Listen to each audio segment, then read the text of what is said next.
Yep. Inside, I want to kill myself. We are on an 0-7 run over the last 2 days. After tonight was just complete bullshit. So that's how I'm going to start off this show. Horrible Sunday, 1-5. I don't even know what to tell you about that. I just don't want to do this anymore. I have never seen anything like this, man. With the slump continuing, 2 straight losses, not a good day at all. 0-4. I just have not had a good season, man. What can this slump that I'm on? The slump continues. I've reached a new peak, actually. I'm going to burn my Bruins hat, man. I don't know what is going on with the Bruins. March 8th, is that what it is? I don't even know. It's March 9th, I think. Who even knows, man? I don't know what day it is anymore. I don't even know what day it is anymore, man.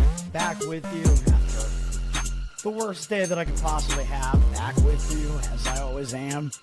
Until I die, at least. 0-2 yesterday, and yesterday did not go well for me. 0-5. The worst month that I've ever had in my 18 years doing this. I don't know what to even tell you about this anymore. Broke the slump yesterday as the slump discontinues. The slump continues. Somebody fucking kill me, please. I don't even know what I should do at this point other than potentially end it all. What's up, everybody? It's Toad back with you with Toad Stool Sports. It is Tuesday, January 27th.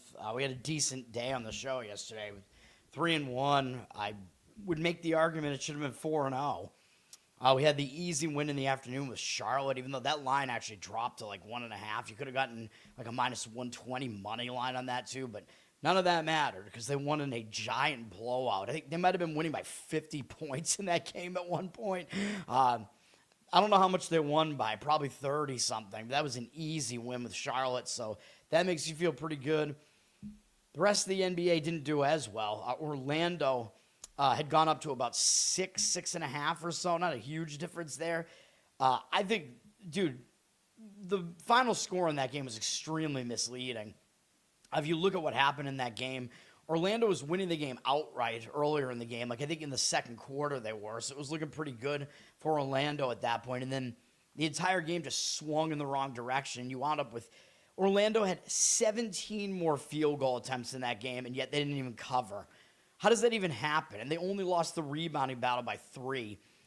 It's another one of those outliers, man. When you have that many more field goal attempts than your opponent, you rarely lose the game. The fact that they lost the game by as much as they did is just absolutely absurd, and didn't even cover with that much of a field goal edge. It makes no sense. Cleveland shot 53% from the field and 44% from 3, so that was part of the reason why they won as well. Some outlier percentages there, and Cleveland also had 12 more free throw attempts in the game, so they were getting to the line more towards the end, so don't believe what you see with the final score, man, because that game was definitely more, like, the stats that actually matter, that game should have been a lot closer. So I'm pissed about that. And then Memphis covered for us and almost blew it. Dude, Memphis was winning that game outright in the fourth quarter. So I'm like, oh, we have an easy winner here with Memphis. They're going to cover the 10.5 easy. Like, they might win the game outright, which of course they didn't, but they almost didn't cover. They fell behind by 9, I think, at most, and that's what they lost by. So they were still covering.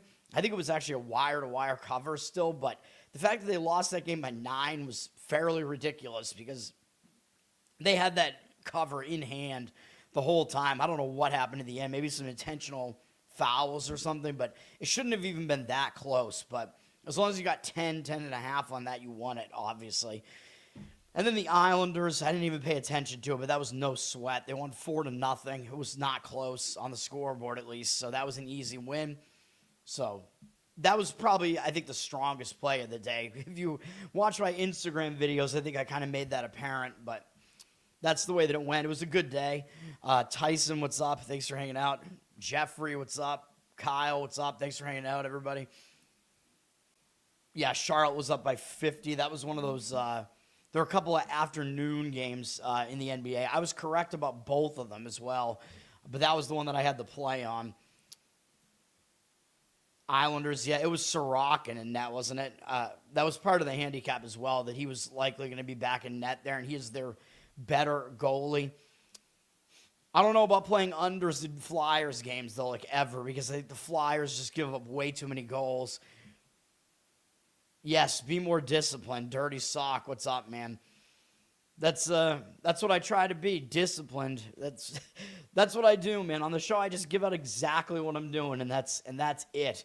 And like, you know, while I was actually doing this, which of course I'm not at the moment, because dude, I'm going to be able to free up a lot of my money within the next couple of weeks. So I might be like full-time sports bettor trying to do that for a living. Holy crap. Hopefully, dude, I want to blow the channel up or something. Like, it's in a good way. Like, I want to make money off of this, off of the content, man. Come on.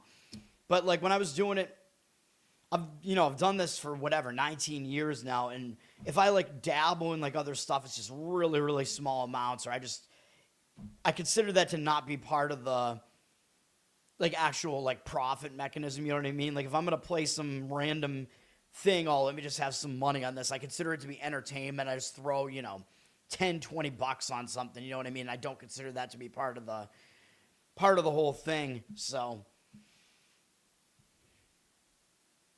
the Islanders coach benched the starters again. I didn't even know that, but that's another good angle because, yeah, if the coach benches the starters, I mean, it was somewhat part of the angle anyway, though, because by benching the starters, the team did terrible in the previous game. So that was part of the handicap, the fact that they were going to be in a bounce-back spot.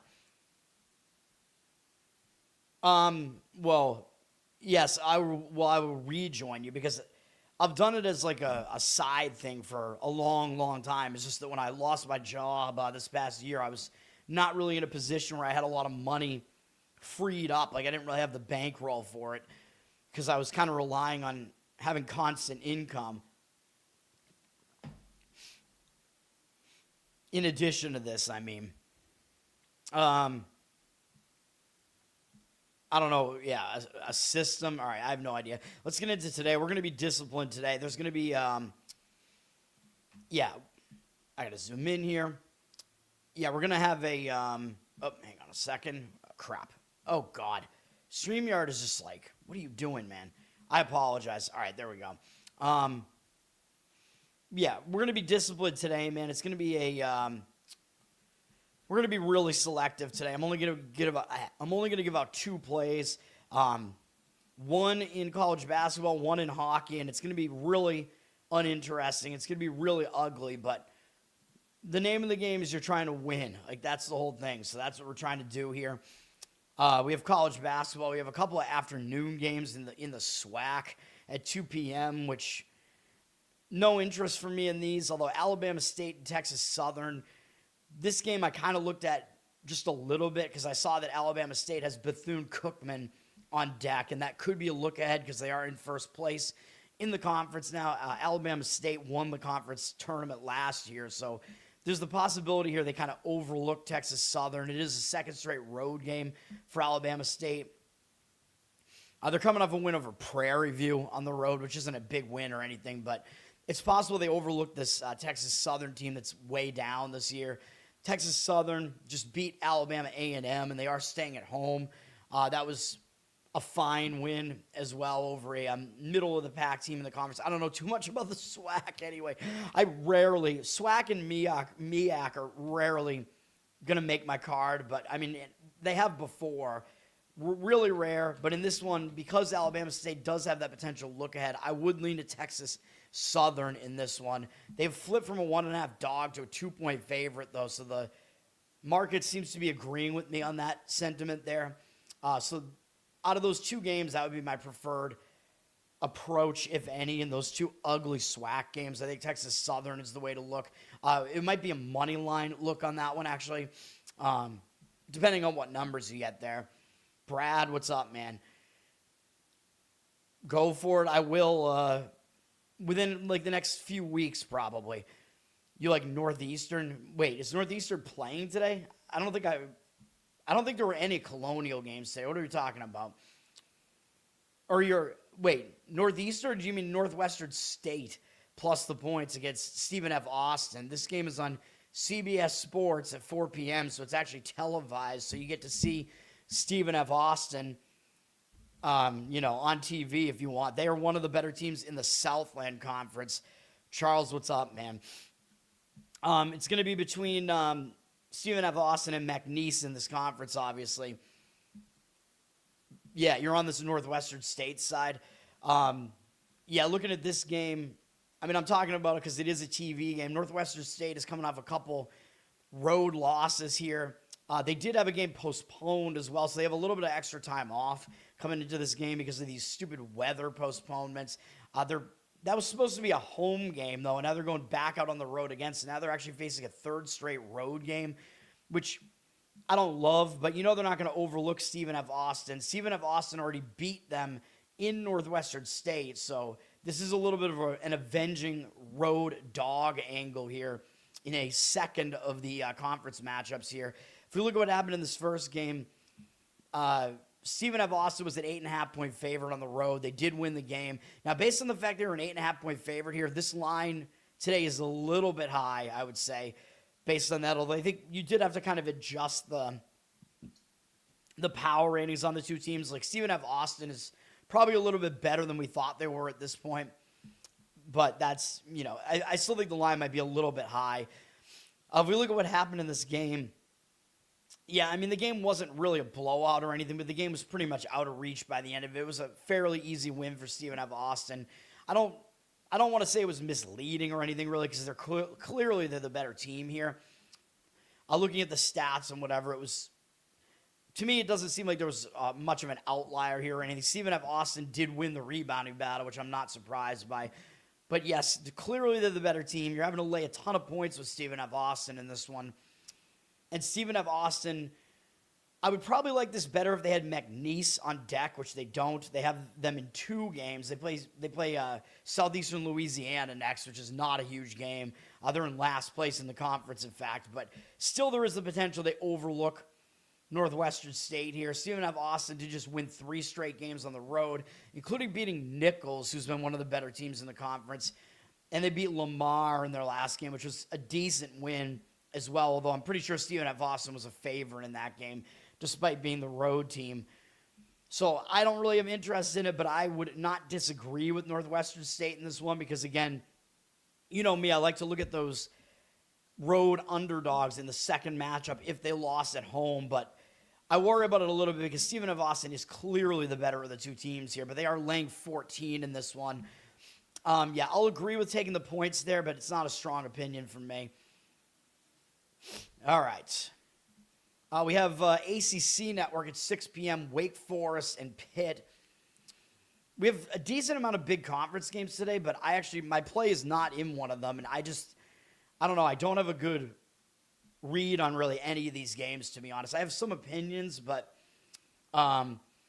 Wake Forest, they're coming off a really ugly loss to Duke. Now, they should bounce back. Like any team that loses that bad, I know it was Duke, but Duke is for real, obviously. We saw what they did to Louisville last night. We know. So it's not that surprising that Wake lost that badly, even though Wake usually gets up for games against Duke because Wake is the little brother in the state of North Carolina, or one of the little brothers. Now, they are having to play a 4th road game in 5 games, which is not that easy. And they do have NC State on deck, so they are technically in a North Carolina sandwich here. And that is a bigger game, so I definitely have my concerns with Wake, even though usually when you come off a blowout loss like that, you're going to bounce back and play better, at least in the next game. But the amount of road games they played recently also worries me. As far as how Pitt sets up in this game, Pitt just had a closer game. They lost to NC State. I don't think the game was that close, but they lost at home by 9. I think Pitt was kind of hanging around in this game late. Let me see. Pitt was winning the game in the second half, and then they did fall flat later in the game. I think they were, at best, they were within 7 or 8 in the final couple of minutes, but they did play kind of a more competitive game there. So in that respect, you could argue that Pitt is kind of in the worst spot here, and they do have a look ahead to Clemson potentially here, where maybe Pitt overlooks Wake, but I don't know if Pitt's going to overlook anybody, man, because Pitt is pretty bad. They're literally the bottom of the conference right now. They only have one conference win. So do you really overlook anybody when you're in a situation like that? Probably not. So looking at this game, I went back and forth on this game. Market read is saying Pitt. I guess I won't disagree with it. 57% of tickets, 89% of the cash on Pitt. They're a 1.5-point favorite, which is also interesting. People are going to look at the records, and why would anybody want to lay a favorite price with a below 500 team, right, against Wake, who has the better record? So looking at everything that's involved in that game, I would lean to Pitt, but not a strong opinion for me there. Yes, that would be the hope, that Austin overlooks Northwestern State. Northwestern State, wait, what is their...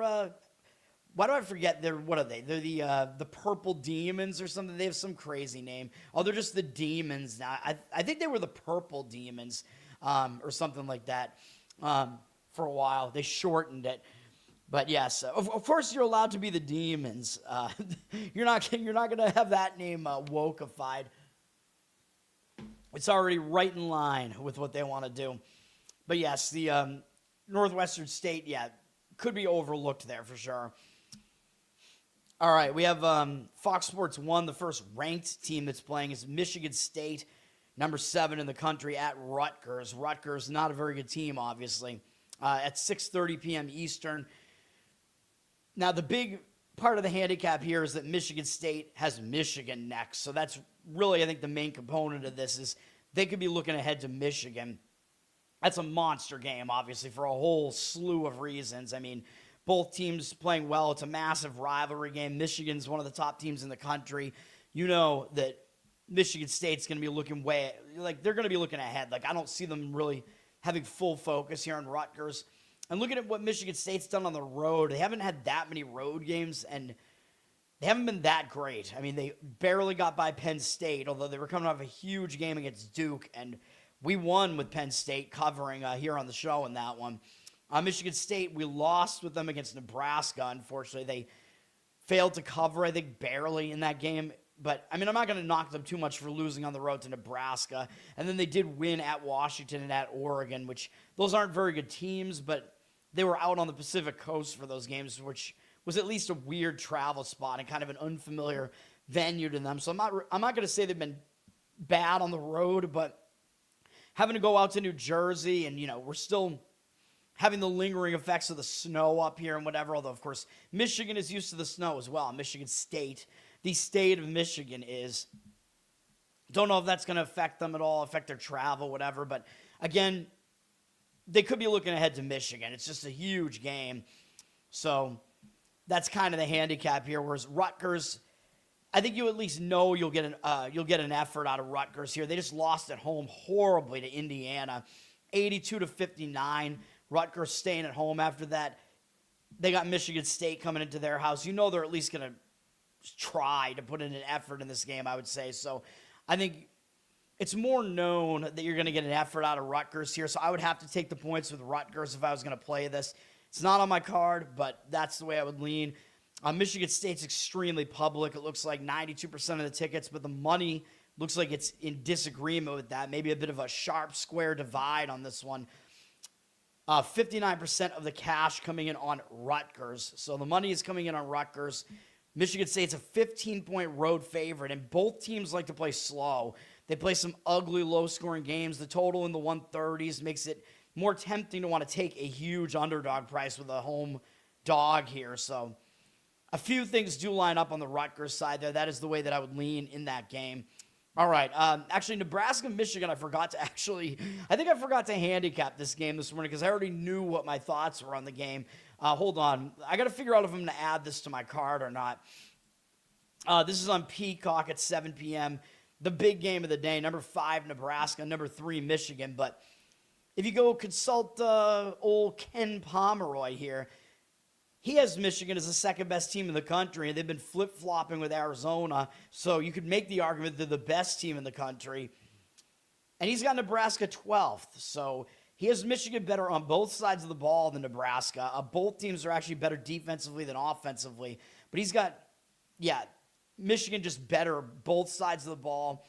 And he has Michigan as a fast-paced team, and Nebraska was fast-paced last year. So I keep thinking they are, but they're not. They're a slow-paced team. So Michigan might be able to speed this game up here, man. And that might throw Nebraska out of what they want to do because they want to play slow. Nebraska, Ken Baum also has as the 32nd luckiest team in the country. So he's telling you they've overperformed. And I keep saying that. Like, yeah, they're a good team, but they're not as good as this 20-0 record makes them look. Michigan has also faced they faced a more difficult schedule. They faced the 7th most difficult schedule in the country. Nebraska 46th, and Michigan is 118th in Ken Baum's luck index. So he's telling you that, yeah, Michigan has not overperformed as much as Nebraska has. So Ken Baum's numbers are basically telling you already that Nebraska's an overrated team, which I do keep saying. Sorry, Nate. Charles, what's up, man? Thanks for hanging out. So this game, I mean, the handicap in this one would be like a numbers handicap. Like, there's not really going to be a situational handicap here because both teams, are going to show up for this. Nebraska's just rolling into this game, not having lost yet at all, of course. We could look at what Nebraska's done on the road so far. They only beat Illinois by 3, but of course they were double-digit underdogs in that game, and I took a loss on that one, laying the points with Illinois here on the show. Unfortunately, it was bad. It was not even close. But then that was a good win for Nebraska, no doubt. Illinois is legit. They're better than Nebraska is. But back then, I think we didn't know that Nebraska was like as good as they are, even though I still think they're overrated. I think they were actually maybe even being I think they were being a little bit underrated at that point, even though I think Illinois was too.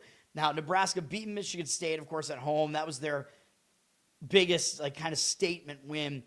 What else have they done on the road? Well, they beat Ohio State by 3. They beat Indiana by 6. They beat Northwestern, which Northwestern's a little bit under the radar. They did beat them handily by 19. And then in their last game, they beat Minnesota by whatever that is, 19 as well. So they've been okay on the road, but those Ohio State and Indiana results don't inspire too much confidence here for me. For Michigan's only losses to Wisconsin, as we know, was kind of an odd home loss for Michigan there.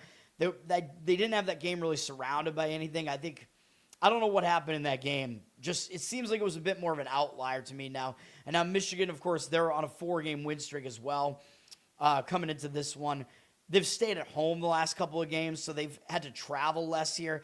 They're just staying at home. Now, they do have Michigan State on deck, but I highly doubt that Michigan overlooks Nebraska in this one. And the fact that they have this type of setup is actually going to help Michigan State probably in that game because Michigan's going to have to play 2 huge games in a row here. But, yeah, I would have to lean to Michigan in this game, man. And people are going to look at this game and see the line on this as Michigan is a double-digit favorite, down from 11 to 10.5 here. The public is going to be all over Nebraska. Like, how could you be getting a double-digit underdog price with an undefeated team, and the teams are ranked 2 spots away from each other by the rankings makers, right? So the public will be all over the underdog here, and they are. 73% of the tickets are on Nebraska. Only 63% of the cash, though. So this is looking like one of those situations where you have an anti-public favorite, and I like that because that means you're fading the public and you're playing the better team. You would need Michigan to win by margin here. I mean, I was pretty close to putting this on my card, man. I think I'm not going to do it, but I would lay the points with Michigan in this one. I would fade the public. This is definitely kind of a numbers play, kind of a perception play here where what the people think about these two teams is not entirely accurate. Michigan is definitely the better team. So that's the way I would go. The number, though, I don't know, man. I don't know if 10.5 is maybe a little bit high. I mean, I have to see what Ken Baum does. As I keep clarifying, everybody should buy Ken Baum. I shouldn't really show his money stuff. He's got a 9-point victory here for Michigan. But, yes, buy Ken Baum. It's only like $30 a year or whatever. So those are my thoughts on that. I lean to Michigan pretty strongly. I think Michigan does win that game by double digits, but doesn't quite make my card. You know me, I like the situations and not the guy from Jersey Shore. 7 p.m., we have number 15 Arkansas at Oklahoma. Looking at this game, Arkansas is only a small favorite here. So looking at the market on this, it does look too easy to play Arkansas. They're down from 3 to 2.5 here. We know they're the better team. They're ranked. Oklahoma, I think, is at the very bottom of the SEC standings right now. Nobody's going to want Oklahoma in this game. 82% of the tickets, 71% of the cash on Arkansas. So they're a public side with less than the money on them. Arkansas, they just beat Vandy, and then they didn't really suffer the letdown. They beat LSU in the next game. Although, well, actually, I don't know. It kind of was a letdown because Arkansas didn't cover. So that's kind of the issue that I have here. Arkansas was a 10.5-point favorite in this game, and they only won by 4. And you know, I talk about when huge favorites have close calls like that, they usually actually show up focused in the next game. So that would be my concern with Arkansas, that maybe they actually will come in focused after kind of a questionable performance against LSU. They do have Kentucky up next, and I know I have Kentucky still barely making the tournament, although their record is starting to look better. Kentucky probably should be a top 25 ranked team, to be honest. It's just that their tournament resume has suffered because they've been so up and down this year. But Kentucky looks like they're finally righting the ship, so Arkansas could be looking ahead to that Kentucky game. For Oklahoma here, they haven't played well, man, and they just took another loss. It was on the road. It was a close loss, though, and Oklahoma was a dog in that game against Missouri, and they almost pulled off the upset. And you remember I talked about, I thought Missouri was in a sandwich spot in that game because they played Georgia the game before that, and they had, I don't know, some ranked team upcoming. I forget. Whoever Missouri's playing today, which we'll talk about. I think Alabama maybe is who they're, I forget. It might be Alabama. I forget. But it was a sandwich spot that Missouri was in. Oklahoma did cover, so I'm kind of angry that I did not put that on my card. So Oklahoma did play well as a road underdog in that one. And, you know, sometimes I don't like to play on teams that played well as a road underdog. I think they were only about a 4.5-point dog, but I like to fade dogs that played really well and had a close call in the last game.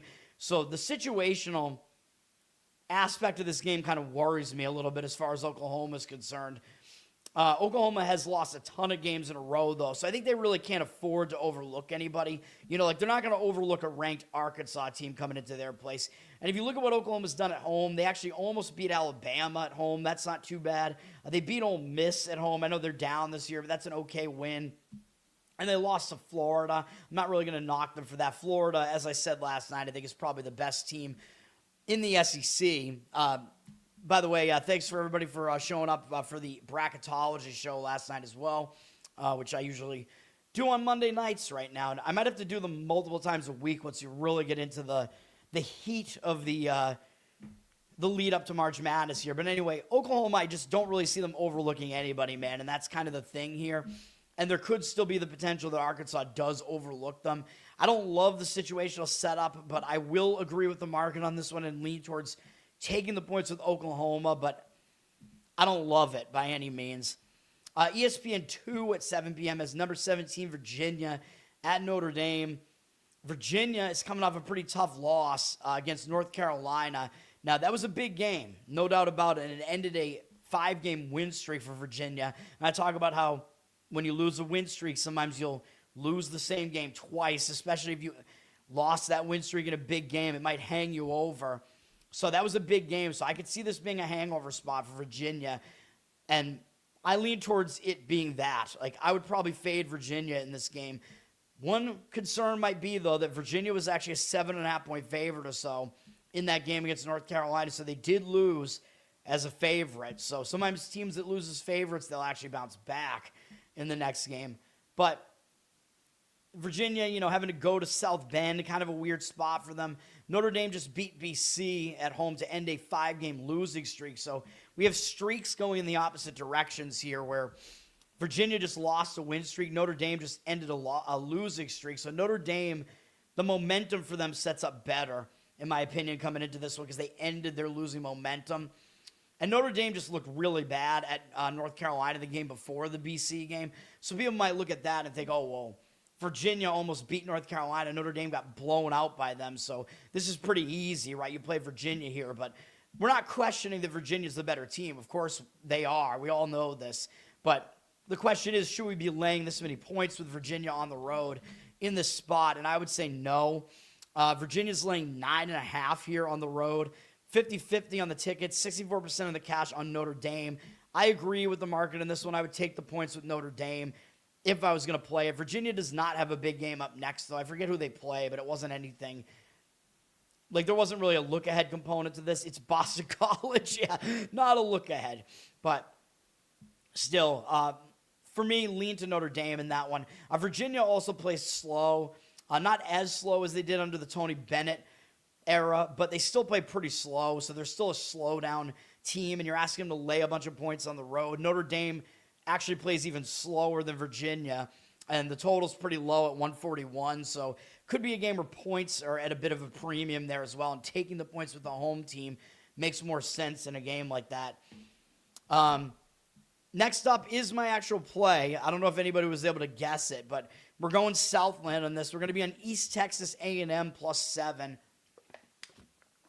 I think in this one we have a combination of a sandwich spot and an avenging road underdog here, so I like that. East Texas A&M playing Lamar.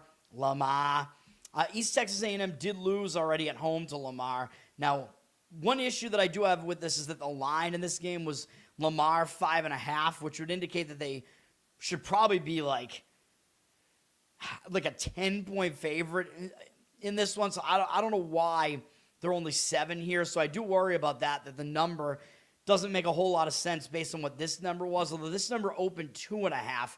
So if this was actually 2.5, the 7 would make a lot more sense in this game. So I don't know why the line was up to 5.5 in this particular game. Lamar did cover either one of those numbers. But, yeah, I don't know what happened in that game as far as what the number did. Ken Baum has this number right at 7, by the way, for today's game. So Ken Baum is at least saying that the line is pretty much where it should be. So I don't think we have to worry that much about why this line was 5.5. If we look at what happened in this game, Texas A&M had a horrible shooting game, 37% from the field. That's bad. The rebounding battle was actually pretty close, and East Texas A&M lost the turnover battle pretty badly, -7 in turnovers. Now, of course, they're more liable to do that on the road. Like, if they lost the turnover battle at home, I know that's not really a good sign for being the road team, but it is something you can fix and you can clean up, right? And for Lamar might just look right past East Texas A&M because they're not a very good team, and Lamar already beat them on the road, you know what I mean? So they just might not have a ton of focus on this game here against East Texas A&M. And East Texas A&M, they should at least have adjustments to make after this, and that's another reason why this avenging road dog angle works so well, is that if a team lost at home in the first game, they know what went wrong and they have adjustments to make, they have things to fix, whereas the team that already won, they don't really have anything to fix, and they could overlook that team much more easily, you know, so that's why this angle works. But the other part of this handicap here, Lamar, now both of these teams have a little bit of extra rest here because these teams had a postponement, which was actually, this game got postponed. This game was going to be, I think, yesterday. I think it was supposed to be yesterday, and now it got moved to today. But Lamar played like 3 days ago, and I'm going to show you in a minute that East Texas A&M actually hasn't played for like a week. So Lamar has actually played 3 games over a span where East Texas A&M has only played 1. So East Texas A&M is going to be the way more rested team coming into this because East Texas A&M has had their last 2 games postponed due to the weather, including this one, whereas Lamar only had this one. So there's a rest edge for East Texas A&M here. That might be factoring into the line a little bit because it kind of has to, but I like it anyway. We're getting a dog price here. And then I haven't even talked about the sandwich aspect of this. Lamar just had a huge game against Stephen F. Austin, who's leading the conference right now, and they only lost them at home by 7. Stephen F. Austin in this game, yeah, they did cover. They were a 4.5-point favorite, but this is a game where Lamar played them pretty close, man, even though, yes, Stephen F. Austin did shoot well in the game, so that was part of it. Lamar did out-rebound them, which does worry me a little bit that Lamar actually outplayed Stephen F. Austin in the game a bit, and Lamar lost the turnover battle, which factored into why they lost the game, and they actually had more field goal attempts in the game. So, yeah, that worries me that they actually outplayed the better team here, but this was just a monster game, dude, and Lamar was kind of hanging in this game most of the way, although I know near the end of the game they were down 7-9. They wound up losing by 7. So it wasn't that close, but it was like at its closest, like with a few minutes left, they were within 2 possessions. They were down 5 with like 3:46 left there. So it was a close game for Lamar against one of the top teams in the conference. So that was a huge game. So they're coming off of that huge performance. And to make matters a lot worse, I said this was a sandwich spot. They got McNeese up next in 4 days. They got to play McNeese on Saturday. Huge game. McNeese, the team that won the conference the last 2 years, they were the dominant presence in this conference. They're still the best team in the conference this year until Stephen F. Austin really ousts them, which hasn't happened yet. I think McNeese actually beat Stephen F. Austin this year, and they have 2 losses to other teams. So it's a huge game, and that's also a revenge game for Lamar because Lamar lost to McNeese once already. So at McNeese. So this is a sandwich spot for sure. Plus, it's an avenging road dog angle. Plus, like I said, East Texas A&M has extra rest because they had a game against Northwestern State postponed and this Lamar game postponed. So I think that's good. Now they're actually, they're finishing up a road trip here. And yeah, it's a 3rd straight road game. And I worry about having that many games in a row on the road in college basketball. But because they had these games postponed and now they've been off for about a week, I think that's actually helpful, even though they did win their last game in a blowout at Incarnate Word. So you worry about maybe having too much time off after a win like that might hurt your momentum or whatever. But I don't think they're going to overlook a team that beat them at their own place, So I see them showing up for this. East Texas A&M is the play here. Let me see here. The line already dropped to 5. My God, my apologies, man. This line, again, it's college basketball. You're liable to miss these line moves like really quick, man. It was 7, like literally right before I started the show, and now it's 5. I mean, do what you want with it. If you want to play it for like less money or something like that, I would. I apologize, man, because I'm being really selective, and this is the best play, in my opinion, of the day. And it looks like the professional money might be agreeing with me here, knocking this line down. It's a low total as well, 140.5, so it's expected that we're going to see some low-scoring action in this one, or less action. And Ken Bum kind of tells you that as well. Both teams are pretty bad offensively. Both teams are better defensively than offensively. East Texas A&M is barely in his top 300, but Lamar is not that much better. They're at 220. Both teams are pretty miserable offensively. They're both good defensively. Lamar plays slow, and they're going to be at home, so the slow-down team at home probably going to be able to slow the game down. Even though I know that might frustrate East Texas A&M a little bit because they want to go a little bit faster, but if it's a slow-down style and you're asking that home team to cover as a favorite, I still kind of like the dog, but I like the dog for all those reasons there, man. I'm not really sure what that means. Yeah, like I said, that line is plummeting already. It's 5.5. I don't know what to tell you, man. I get ready to do the show. I pick the spots that I like. I'm like, okay, this number's at 7. That's what we're going with here. Sometimes you get a better number as I'm talking. Sometimes it's worse. This number has moved in the same direction as me, so I would still probably do it, but for less of an amount, probably at the plus 5.5. 7 is a little bit of a key number in basketball, though, because it's the 3-possession threshold. And again, I recommend having as many books as possible because you got to be able to line shop, man. You can't tie yourself to one book, especially FanDuel. FanDuel is the absolute worst. FanDuel screws you in like every imaginable way. Like, they're basically a scam at this point. CBS Sports at 7 p.m. Richmond at VCU. In the A10 here, Richmond, 3 straight losses. They're playing a third road game in 4 games, which is not easy to do. I thought they would play better against George Washington in the last game. They caught George Washington in a pretty good spot to catch them, and still didn't work. We lost with Richmond. They did not cover. Now, this is a big game for Richmond, though. I think they probably consider themselves to be a little brother in the city of Richmond. I'm pretty sure VCU is also in Richmond. They are. So this is a huge game for Richmond, a bigger game for them than it is for VCU probably. VCU, the problem is they just don't have this game surrounded by much. They just beat Davidson on the road. They have Loyola Chicago next. Not a big game there, so I don't know that VCU is going to not pay attention in this game, but I do think the game means more to Richmond, so I would lean to taking the points with Richmond in this one. VCU down from 12 to 11 here. 62% of the tickets, 86% of the cash on VCU, though, so the money looks like it kind of is on VCU based on the percentages there, but I don't really agree with it. I would probably take the points in that one. I think it's a big game for Richmond, like bigger than it is for VCU, so that's kind of that's the way that I read that game. The best sportsbook, I don't know. I mean, it depends on, like, dude, you just have to have all of them available. Like, I'm not going to tie myself to one sportsbook. Like, you need to be, if you're serious about this and trying to actually make money, you got to have every book that's available to you. You got to have an account at every single one, and that's the deal, because you got to be able to find the best number. You should be, like, in a state that has, like, several online sports books at the very least, and then there are some other ones that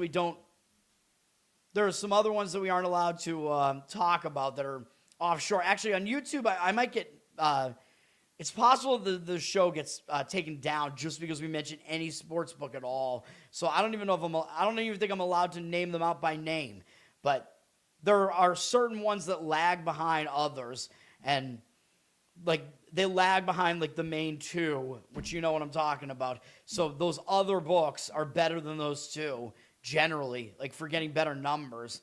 But I don't know. I don't know how to answer that question otherwise, because like the best ones are ones that you aren't even allowed to use. Like what am I going to say is the best? There are a couple in Vegas that are like really sharp casinos that are actually probably the best, that cater to the sharps, and there are a couple of offshore books that cater to the sharps as well that I would say those are the best books that, of course, I may or may not have used prior to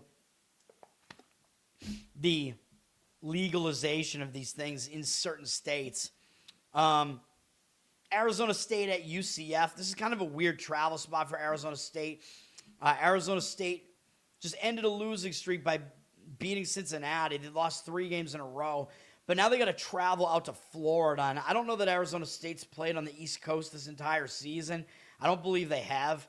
And they have Arizona on deck, the rematch with Arizona, after they played pretty well against Arizona the first time. That's a massive rivalry game, of course. Huge game for Arizona State on deck. So this is a weird spot for them. And they're coming off a pretty satisfying win against Cincinnati as well. UCF just ended a little bit of a losing streak with a win at Colorado. And now they're coming back home from that. But the problem with UCF here is they got 2 huge games on deck against Texas Tech and Houston. So there's the possibility they overlook Arizona State here. Overall, I probably prefer UCF in this game, though, because it's a weird travel spot for Arizona State, man. UCF's laying 7.5, 79% of the tickets, 85% of the cash on them. They're a public side, probably. Looks like some of the money's also kind of coming in on them. I would lean towards laying it, but I don't love the game. Yeah, I don't really give a shit can I call it FanDuel, because I might be able to call it that. That's less likely to get the channel nuked. No, I don't know. I don't know what to call them otherwise, but FD, let's call them. Yeah, I don't care what they're saying, like where the money is and whatever. Like, I don't think it's a good gauge of what's actually happening. Places like them and DK and the other places that I'm not allowed to say by name or whatever, like there's too much of a public influx that skews all the numbers there. So that's why I like to look at a site like this pregame, because they have a mix of a bunch of different books. They're using like some of the sharp, like Vegas casinos, some of the sharp online books and whatever that factor into this, so I can get a better gauge of what the public versus professional splits actually are by looking at this site. I don't know. It's always worked for me, so I keep using it. I don't know what, like, I don't want to say anything about it, but it is a good thing that this tool is free, man. And I found this site because a bunch of the handicappers that I listened to used to be at this site, like Marco D'Angelo, VR, those guys. They used to be at this site, and they all left because I assume they don't like the guy who runs this site. And I'm not going to say anything else about it, but they went and did their own thing, and they're at Wager Talk, and Wager Talk obviously has blown up and is a much better, in my opinion, much better channel on YouTube and whatever. They got a lot of stuff going on for them, much better than this one here. So, and you get most of the guys that went over there from here are still over there at Wager Talk. So, and Marco D'Angelo, one of the founders of Wager Talk over there, and still my favorite handicapper, the guy that I've learned the most from. ESPNU has Syracuse at NC State. Syracuse is coming off a decent performance at home against Miami. Now, they've lost 3 games in a row, so I'm not going to say they're going to overlook a decent team like NC State that probably should make the tournament, but Syracuse is coming off some tough games, man. They played Virginia Tech and Miami both pretty close at home, so the situational setup isn't exactly great, in my opinion, for Syracuse here. NC State, they just beat Pitt, which is kind of whatever. And they do have Wake on deck, and they know Wake is going to be gunning for them. But to me, the spot looks a little bit better for NC State because they're coming off a game against Pitt on the road where they didn't even actually do that well. So I probably actually prefer NC State in this game. But the money looks like it's kind of disagreeing. Syracuse has 73% of the tickets, 84% of the cash on them, although they might be shaping up to be a somewhat public side. I don't know. Tough to read these percentages here because it looks like maybe the money is also coming in on the Syracuse side. NC State dropped from 12 to 10.5 here, but I would probably lean towards laying it with NC State in that one. Just the situational setup to me looks like it's a little bit better in that case. Ohio at Kent State is probably the best MAC game of the day here. Battle of Ohio, of course. The Ohio teams are all like the best teams in the MAC this year, man, oddly. Like the 5 Ohio teams are actually legitimately the top 5 teams in the conference, probably. Ohio's coming off losing to Akron, but they got blown out. Akron still the best team in the conference, in my opinion, and in the power ratings guys' opinions. Now Ohio's got to go out on the road to play Kent State, but they're coming off a blowout loss, so they might turn it around and play better here. And Kent State still hasn't played since that. Oh, no, they did. Excuse me. Kent State had that barn burner of a game against Miami, Ohio, but they did play after that, and they almost lost at Eastern Michigan. So that was an explainable loss, man, because Kent State went all out against Miami, Ohio, and they lost in overtime. I think Kent State was winning that game down the stretch, too, and they lost the game. That was an insane game, crazy game. They were hung over after that game. Almost had the huge win over Miami, Ohio. They almost lost to Eastern Michigan. So now they're probably actually in a bounce-back spot off of that bad performance against Eastern Michigan. But they do have Akron on deck, which is a big game. But I don't really see Kent State overlooking Ohio either because Ohio's been decent this season. Kent State did drop from 7 to 6.5. But I don't know. I see both teams kind of showing up for this one. I kind of lean towards Kent State in that one, but not a strong opinion for me there. And then, of course, that Eastern Michigan team is coming off that big game against Kent State where they played them to within 1 point. I don't know how big of an underdog they actually were here, though. They were 4.5, so they weren't like a giant underdog here, but that was still a pretty big performance from them. Now they're coming off of that. This game might mean a little bit more to Central Michigan. Who knows? Because they're in literally last place in the conference. So this is a rivalry between Eastern and Central Michigans, but Central Michigan might put a little bit more weight into this one. They lost their last home game to Ball State. They're coming back home after losing on the road to Western Michigan. Not a good loss.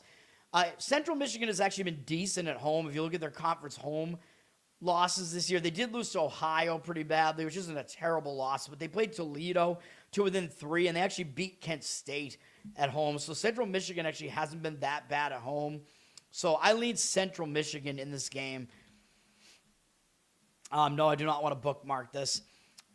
The money seems like it's agreeing. Like, I don't think there's really a lot of public action on this game. Eastern Michigan down from 3.5 to 3. 82% of the tickets, 98% of the cash on Central Michigan. I agree with Central Michigan in that game. All right.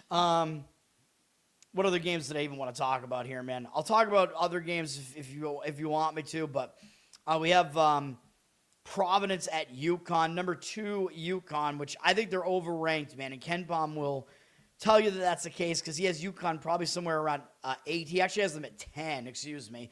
Now, so them being ranked 2 is overrating them. And the Big East is just not very good, and that's kind of the problem. This game's on TNT and True TV. Providence, Providence is coming off losing at home to Georgetown. Not a great loss for Providence there, obviously. They should show up, obviously, for a game against UConn, although UConn may not overlook them this time because Providence took them into overtime the other time they played. So Providence is, they're an avenging road underdog here, but UConn almost lost that game at Providence. Providence took them to overtime. So UConn might actually take Providence more seriously because Providence played them close. But on the other hand, Providence did lose to them at home, so they will be an avenging road underdog in this game.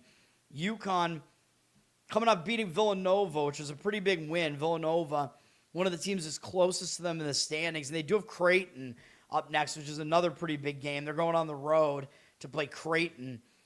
Creighton in fourth in the conference right now. So there is somewhat of an argument to be made that this is a sandwich spot here. And you're going to be asking a slow-down UConn team to cover a huge number here. I would probably have to take the points with Providence in this one, even though there is the worry that UConn takes them seriously because Providence played them basically to the wire the other time they played them. But that also does mean that Providence can kind of hang with UConn in a way. Although, of course, it's a different animal playing on the road here. I don't know if this game is in stores, too, at Gamble. So this is one of the this is the better home venue for UConn as far as how tough it is to beat them. Like as I always point out, the Hartford Civic Center, the crowd doesn't get as crazy. Stores, Connecticut is actually on campus, so you get the students getting really, really rowdy at the games at Gamble. But I still do lean towards taking the points with Providence. 71% of tickets on UConn, 60% of the cash on Providence is a 15-point dog here. I do lean that way slightly. Total has dropped a little bit. UConn slows the game down. Providence likes to speed it up. So the odds makers have kind of thrown like a mid-tier total out there at 155, which is interesting because it kind of indicates that they think UConn won't be able to totally slow the game down, which is kind of interesting. So that might, I mean, it's weird because like Providence wants to speed the game up, but then if the game is slowed down, Providence might actually have a better chance of covering as an 11-point dog, because points would be more at a premium. So it's one of those weird situations where the huge dog is the speed-up team. Kind of a weird situation there. George Washington at number 21, St. Louis. St. Louis, they're legit, man. Like I keep saying, I think they're ranked about appropriately here. George Washington just got that win over Richmond. I thought George Washington would be in a sandwich spot after playing George Mason and possibly be looking ahead to this game against St. Louis. They won anyway. Obviously, they'll show up for this game against St. Louis, but I don't know that St. Louis is going to overlook this game either. They just beat St. Bonaventure. They did absolutely trounce them, but St. Louis is just rolling right now. I think maybe the one question is, will they look ahead to Dayton, which is their next game, which is a TV game 3 days from now. I think that's a Friday night game against Dayton on CBS Sports, so they might look ahead to that because Dayton is in third place in the conference. But George Washington is not that far behind them either, so a little bit of a difficult read in this game. The money is coming in on GW for what it's worth. St. Louis dropped from 11 to 9.5. Not a lot for a St. Louis team like this to be laying at home, man. 62% of the tickets on them, 51% of the cash on George Washington. I won't disagree with the market in this one. The market is saying to take the points with George Washington, but I'm staying away from it. And St. Louis did look really good in that blowout win over St. Bonaventure. Maybe too good, although St. Bonaventure actually is probably better than they actually look. But I don't know. That's what I have to say about that game. SEC Network at 8 p.m. Missouri is at Alabama. Yeah, that's what I thought. Missouri's playing Alabama here. Alabama is still in the rankings at 23rd. Ken Baum basically says that that's about correct. Now, he's got them at 19th because Alabama has been kind of overranked based on what they did the last couple of years. But this year, they're down a little bit, but the rankings makers have kind of adjusted and caught up to that. Now, Missouri is coming off a game where they almost lost as a home favorite to Oklahoma. Like I said, Missouri was coming off a big game against Georgia where they barely lost the game prior to that, and they had Alabama on deck, which the insinuation there was that Missouri would show up for a game against Alabama, which, of course, I think they will. But if you look at this line here, Alabama's laying double digits in this game, and they're 13-6 overall, 3-3 in the SEC, and Missouri's 14-6 4-3 in the SEC. So the public is going to look at this game, and if they want to play this game, they're probably going to take the dog because they're going to look at this and say, oh my God, I'm getting double digits with a team that has the better record. Like, they're going to think that it's probably sneaky or something to take the dog here. When it's that type of setup, I don't like it, man, because the odds makers are basically telling you, they're telling you Alabama's a significantly better team. They're pretty much telling you that Missouri must have faced a really, really easy schedule. And we'll look at KenPom in a minute, I guess. I think that is the case.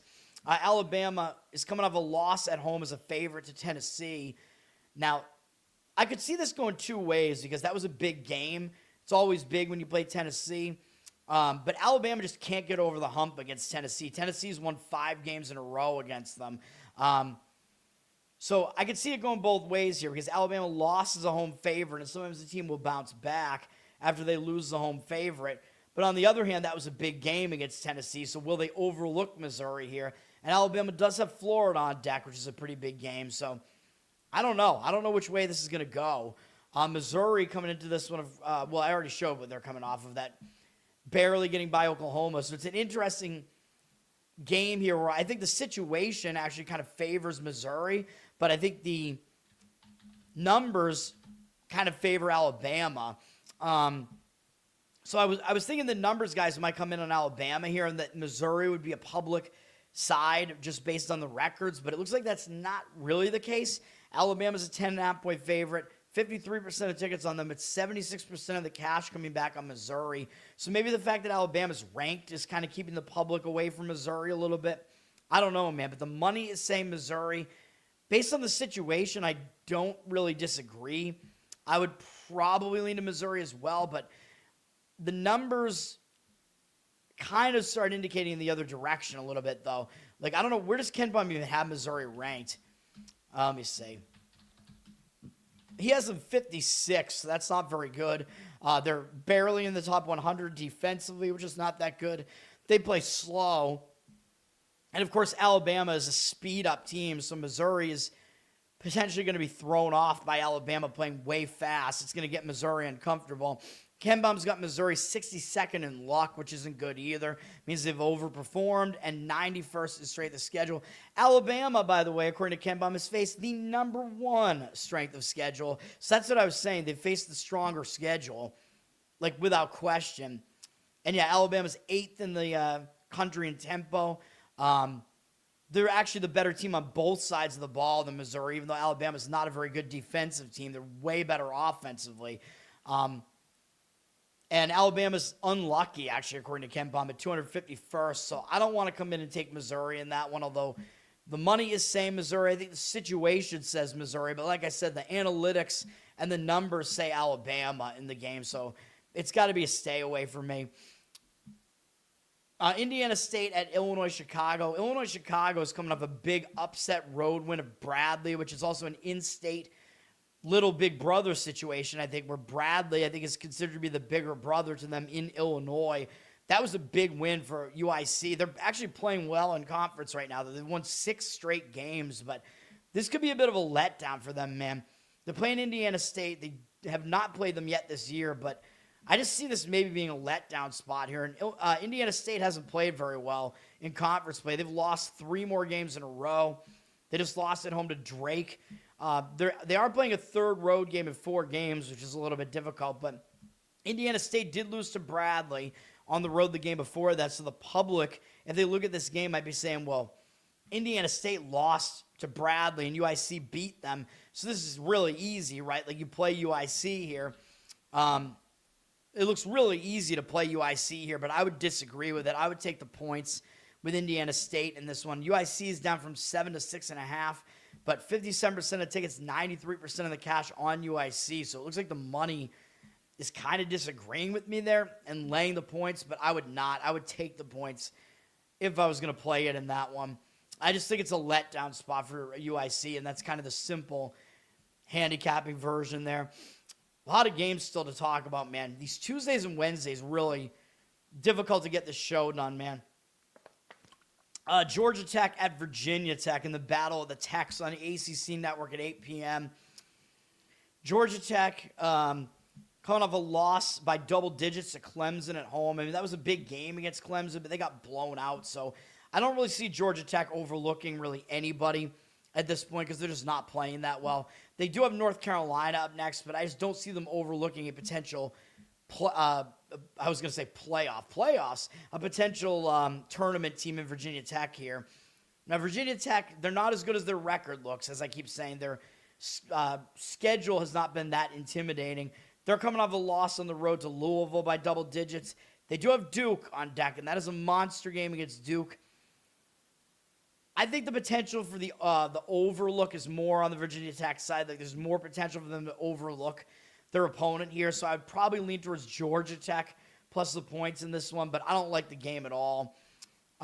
The money looks like it's disagreeing and laying the points with Virginia Tech here. 67% of tickets, 98% of the cash on Virginia Tech.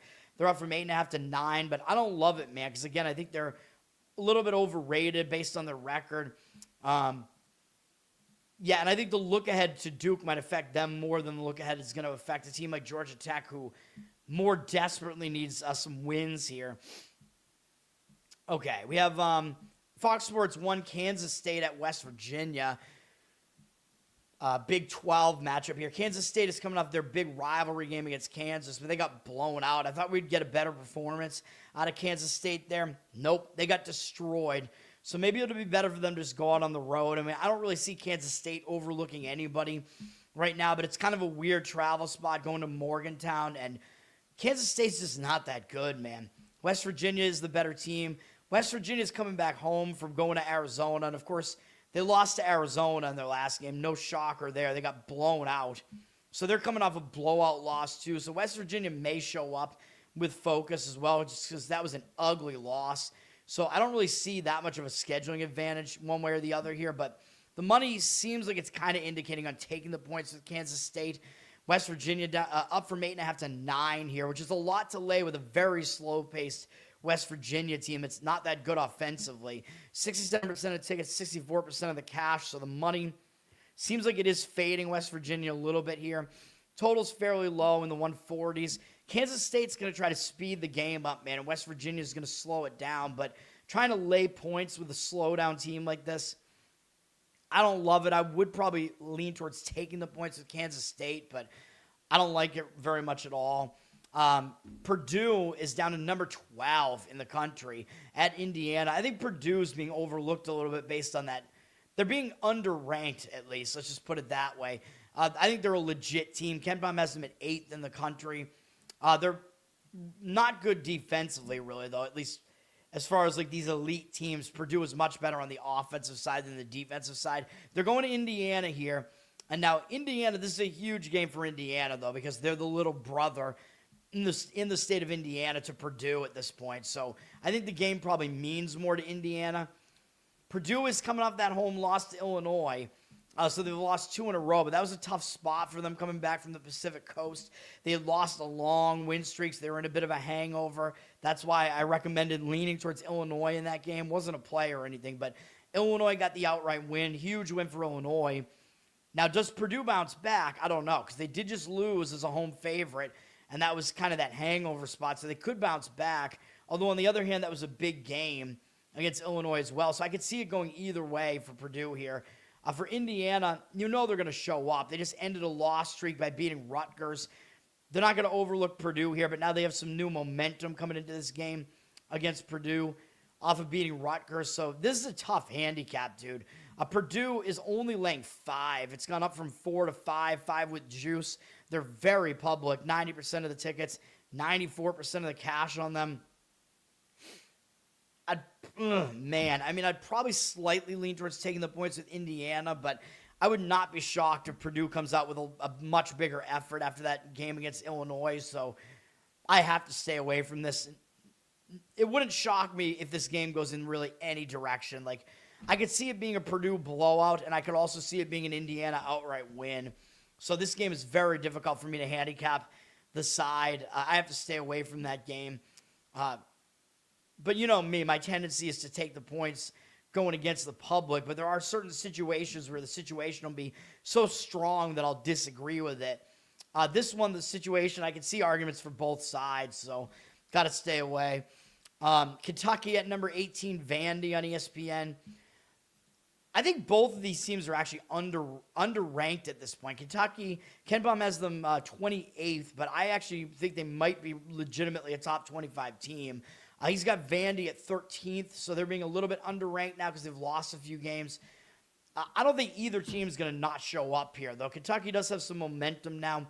They just beat Ole Miss. Who cares? They should show up for this game against Vandy. Vandy, on the other hand, I think also is going to show up. They just beat Mississippi State. Again, who cares? Both teams are coming up beating the Mississippis, and those teams are not very good this year. Vandy finally ended a 3-game losing streak, which those losses were kind of explainable. Like, Texas is not as bad as they look.